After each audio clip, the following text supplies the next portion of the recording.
Hi, everyone, and welcome to a special conversation presented by the George W. Bush Presidential Center. My name is David Kagan. I'm the associate editor of The Catalyst, a journal of ideas from the Bush Center. Today, I'm joined by an excellent panel of democracy activists from around the world, whom I will introduce here in a moment. But before we do that, I'd like to encourage our viewers to read the latest edition of The Catalyst, which takes a deep dive into the state of American democracy today. The issue features interviews with President George W. Bush and Senator Mitt Romney and offers perspectives on bipartisan governance from Governor Glenn Youngkin from Virginia and Governor Laura Kelly from Kansas, in addition to opinions and recommendations from a number of other scholars and experts. You can find The Catalyst at www.bushcenter.org/catalyst. Now, of course, Americans are not the only ones who are affected by the state of American democracy, so we at the Bush Center felt it critical to gather perspectives from other parts of the world that are working towards the growth and prosperity of their own democracies. So without any further ado, allow me to introduce our panel, which features some of the world's most important democracy activists.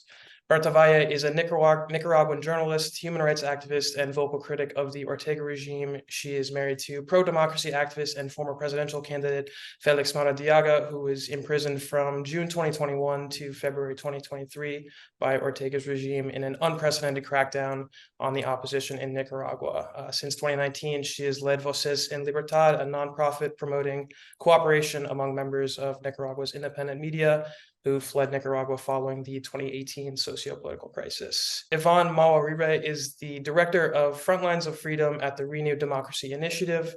He was the founder of the This Flag movement in Zimbabwe, which sought to confront corruption, injustice, and poverty, and was also instrumental in unseating President Robert Mugabe. Ivan was also named a top 100 global thinker by Foreign Policy magazine in 2016.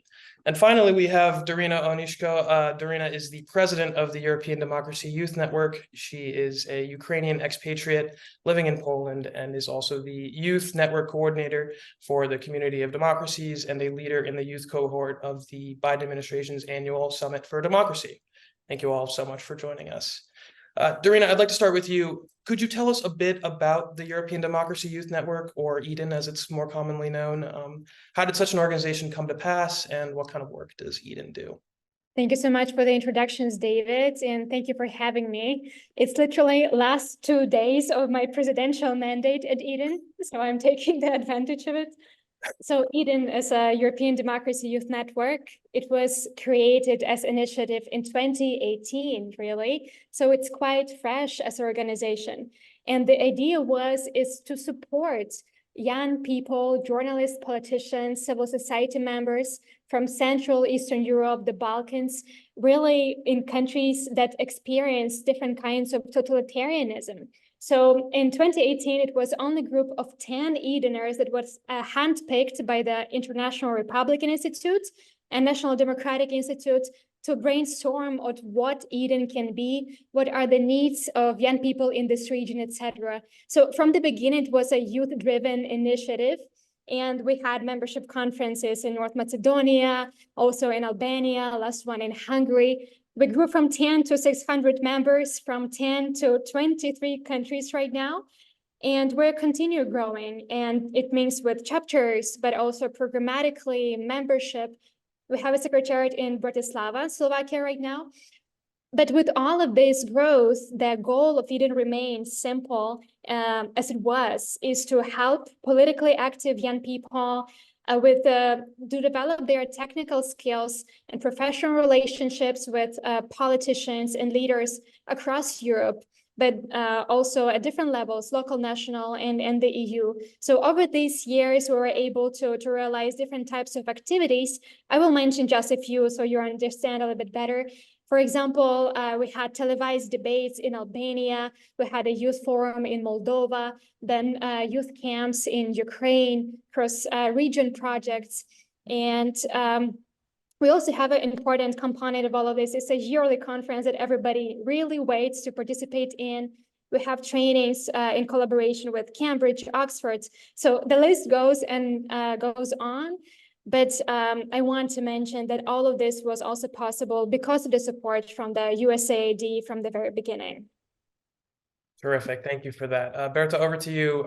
Your husband Felix spent over 600 days in El Chipote prison for challenging the Ortega regime. Some observers suggest that the release of your husband and other political prisoners came as a result of U.S. sanctions and international pressure, though, of course, Ortega rejects that.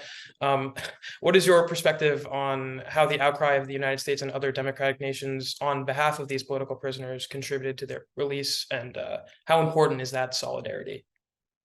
Well, thank you, David, also for having us here. It's a really good conversation to have.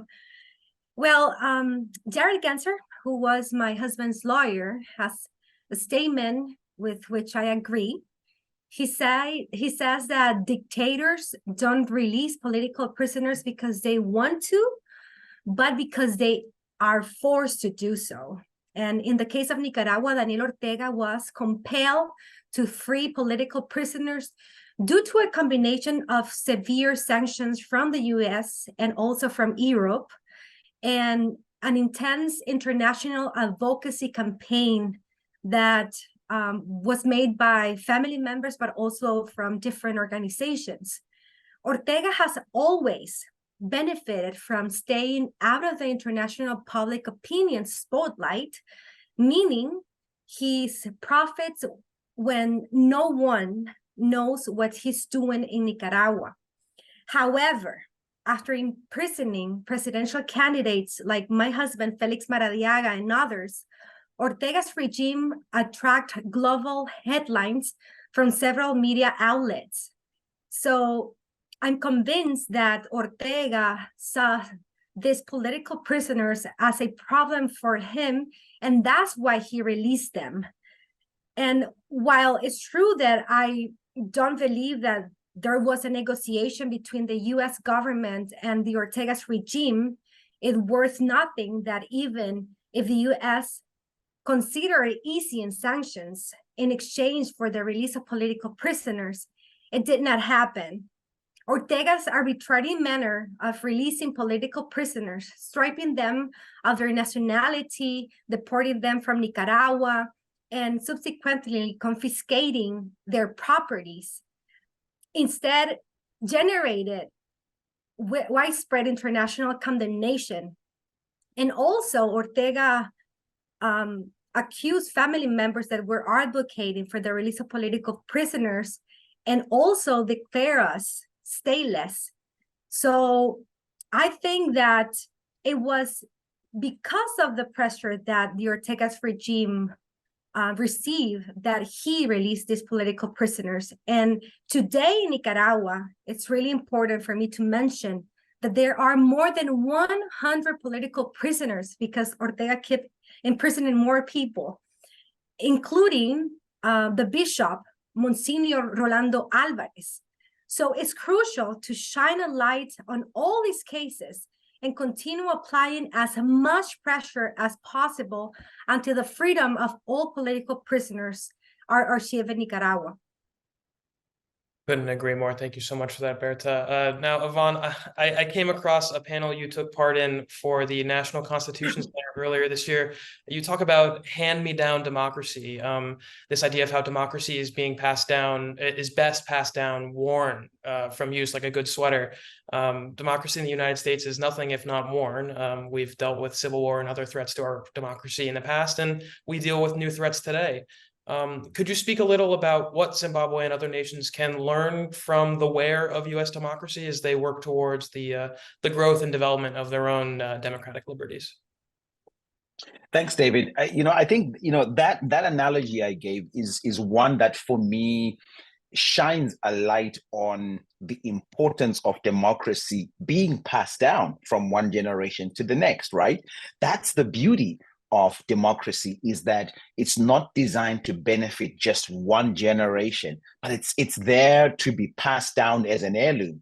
And the things we do with democracy today are going to affect the generation that comes after us. They will either have to start from where we started, if not worse, if we don't deal, correctly with it, or they can start from somewhere better. They can build it and make it stronger. And I think that's what the democracy, model we see in the United States and in other parts of the world is showing us, that when it has gone through challenges, there has been ways of recovering. There have been ways of protecting it and allowing it to be enjoyed, by the next. And this is what we yearn for in our countries, where we have autocracies, where we have dictatorships, where we have tyrants. We're yearning for something that we can enjoy, but that we can also pass on to the next generation. In terms of what we can learn, David, I think that I look at this in two parts. The first being what countries like the US do at home with their democracy. That helps, or it disempowers us, where we are, because we are watching. Our dictators are also watching. And so whenever the free societies fail in their democracies, it gives that much more empowerment to the dictators to say it doesn't work, it never will, and those that claim that they do it are failing to do it. But when it works at home, when it works in the US, when it works in Europe and other free places, then it gives impetus to young people, in places like Zimbabwe, to say the way it works there, it should be able to work here as well. I think the other side of it then is I think in assisting or in supporting the kinds of democratic struggles, in our regions that have been going, for years, but that are promising. I think we see more than ever, that in the opposition movements that are fighting for democracy, or in the civic society organizations that are fighting, for democracy, we see those being put under pressure. We see those being banned. In Zimbabwe, for example, they just passed a bill that constricts or restricts the operation of civic society. So, if countries like the US continue to not be apologetic about supporting civic society and allowing civic society spaces to grow, then that helps. And I think dictators love it when they accuse civic society organizations of being CIA, agents, or, kind of regime change agenda, those kinds of things. And so for me, my position has always been continue to support civic society. Democracies in free spaces are the only ones that support civic society spaces. The dictators, the global connection of dictators, or what we are now calling the global axis of dictatorships, does not support civic society. They may pour money into industries or into development into certain nations, but the one thing they do not do, and that they will never do, is to support civic society. So that is something that the US must continue to do as part of its work in other nations. Perfect. Thank you for that. Darina, back to you. Putin's war of aggression in Ukraine, your homeland, is coming up on the 2-year mark this February. From your perspective, how important is U.S. leadership as Ukrainians continue to fight off invasion and the autocratic grip of Putin's brutal regime? What do you think might happen to the European alliance should the United States begin to shy away now? Thank you, David, for this question, and generally for keeping the attention on Ukraine while there are so many different security priorities these days around the world. I must say that US leadership and commitment support to Ukraine and its citizen is absolutely crucial these days. It is really only with the support Ukraine can be in a strong diplomatic position for any future negotiations. And for this, we really need firm, unified commitment, and also additional emergency economic security assistance. I just read that IMF reported a 35% drop in Ukraine's GDP because of the war. And without this economic assistance, direct budget support from the US, but also European allies and partners, Ukraine's ability to function as a state, just that, not even talking about defending itself, would be just severely diminished. And Ukrainian economic collapse potentially would result in economic shock around the world, also in the US. And this is without mentioning any security ramifications that are there. There are also warnings that about the growing nexus of authoritarianism, China and Russia, and how the outcome in Ukraine will be also decisive when it comes to America's global role. As Evan just mentioned, that dictators are watching around the world, and this is a good case, good example of this. And when it comes to Taiwan, for example. So yes, in absolute terms, I very much understand that Washington has given a lot of money to Ukraine. We need to be very frank about this. Over the 18 plus months after the invasion, right, the US aid was totaled something like $77 billion. So it sounds like a lot, but it is only 0.3% of the US GDP. And that is not anymore. So about your question about European alliance and their support, the United States is by no means bearing this burden of aiding Ukraine alone in this case. European countries, also institutions, collectively made substantially larger aid commitments than the US, for example. We have, I mentioned here, countries like France, Germany, UK, they promised aid that is higher as a percentage of GDP than the US commitment. I believe this support will continue. I will finish here, but I want also to underline how much appreciation there is in the Ukrainian society to the US, to our European allies for all the support that is coming our way. And we really, really hope for longer. Thank you. Thank you. David, Yeah. can I just chime in on this? Please, You know what exactly. You know what Darina is saying is so important, and I think it's one thing that we have learned in this fight for democracy, global democracy. My good friend Gary Kasparov always says that democracy does not exist in a vacuum, right? There are other players, involved, and the fight for Ukraine's democracy, the fight for Ukraine's freedom, is not theirs alone. It's ours together. And this is why when we start thinking about the cost, the question we must be asking is not so much, how much is it costing us to help Ukraine, but what will it cost us if we don't? I think if we can answer that question, then I think what we are paying now becomes small, or becomes something that we now understand we have to do, to make sure that freedom is not only obtained for Ukraine, but that it sends a message. The winning of that nation's freedom sends a message globally that there is no space for tolerating dictatorship and autocracies and invasions and taking people's freedom. Absolutely. Couldn't agree more. Thank you so much. You raising this raises an interesting question for me, which I will pose to anyone, any takers. As we head into an election year here in the United States, some Republican candidates are running on a platform of isolationism, which would involve withdrawing support from Ukraine, probably first and foremost, and their fight against Vladimir Putin. So with that in mind, are any of you worried about the 2024 election looking forward? Yes. Good question. Yes, and many Ukrainians are very much paying attention what is happening in the US domestic politics. But again, as a Ukrainian, I think we should stay out of this. It's not our call to make any political bets.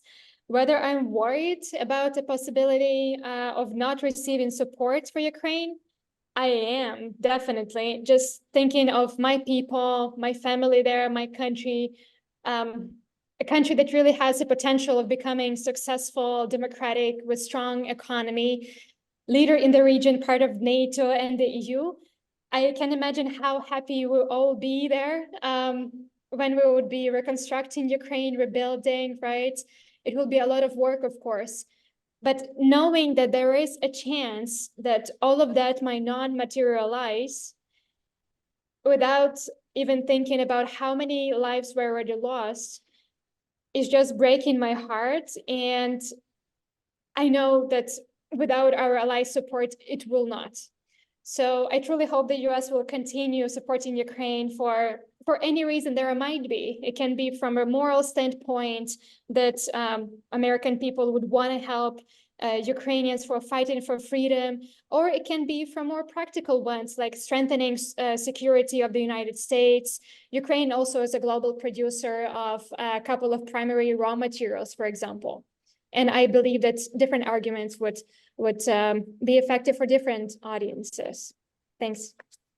Oh, thank you for that. And I can assure you that all of us here at the Bush Center echo that sentiment about our continued support for Ukraine.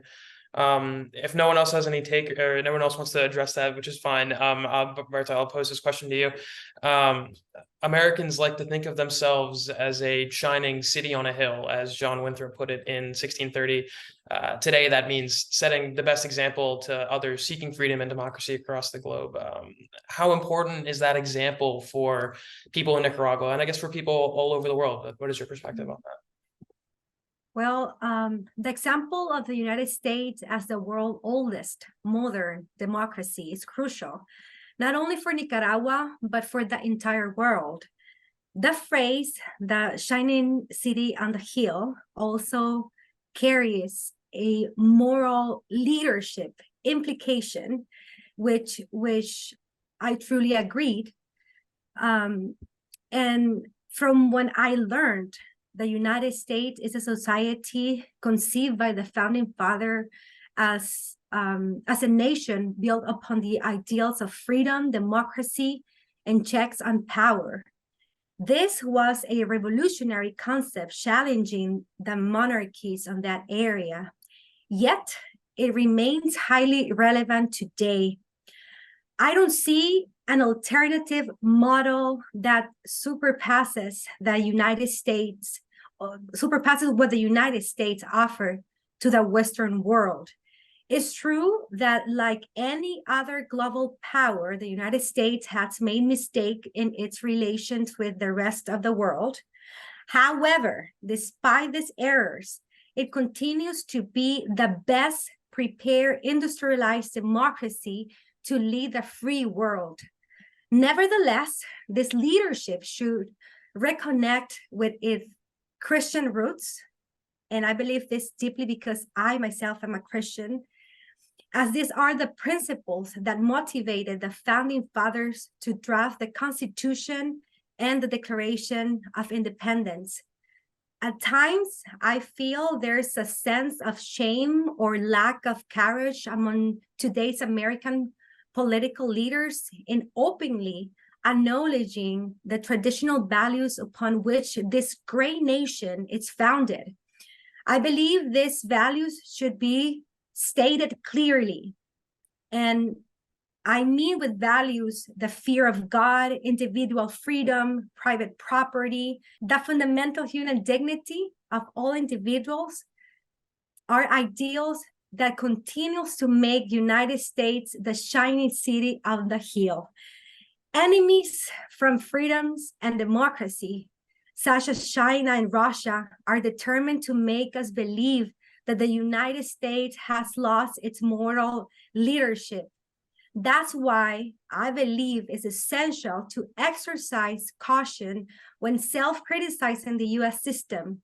As a Nicaraguan or a Latin American, I don't advocate for the world's police force in the sense it was discussed decades ago, but I emphasize the importance of the United States as the leader of the free world. Thank you. Thank you for that. I have time for one more question, and I'm going to pose it to Yvonne first, but anyone who feels like they want to answer it, please jump in. Despite everything that's gone on in the United States over the last few years, do you still look at the United States as a model democracy? And if so, what have our recent troubles here in the US taught you about democracy in general? David, there's no doubt that the United States, as a nation and as a democracy, have had their fair share of challenges. And I think the last couple of years have been particularly intense. But that's a feature of democracy. It's not perfect, right? It's messy. Democracy allows the contestation of ideas. It allows debate. It allows opinions to be shared, differing opinions to be shared. It's not a bug. It's a feature, as they say, in the technology world. And so because of that, you're going to have moments and times in which a democracy is challenged. But then the features that are designed to protect democracy, to strengthen democracy, to renew democracy, those features then kick in. And we've seen that in the US. When the January 6th incident took place here in the United States, I was already here living in exile, away from my own country, where I had seen the subversion of our democracy. I had seen election denialism lead to the person in power actually refuse to leave. Robert Mugabe in 2008 lost the election and simply said, I'm not going. And he stayed in power, and a legitimate leader stayed in power, and democracy failed. But in this country, we saw a system kick in to begin to protect democracy, to begin to protect the process. It wasn't about a party. It was about the people's collective idea of democracy, that must be protected. We saw accountability kick in, and that was one of the things that I was excited about. And I remember writing a piece for the Washington Post that spoke about that. And I said, you American audiences, American families, people, individuals cannot ignore the process, because this is what democracy does. It allows for people to be held accountable when they have posed a threat to the collective of governing ourselves in the way that democracy gives us. So I'm excited to see that, which is why I don't have such a big fear going into the future, knowing that if the institutions and the pillars of democracy are intact, if they're operated by the citizens, then I think there's a chance for this democracy to survive, to be stronger, and to continue to be that shining light on the hill that we've just spoken about. That, unfortunately, is all we have time for. Thank you all for a fascinating conversation. It's been a privilege of mine to host. Thank you, everyone at home, for watching. And don't forget to read our newest edition of The Catalyst, which is chock full of great insights, much like this conversation today. Thanks again, and bye for now.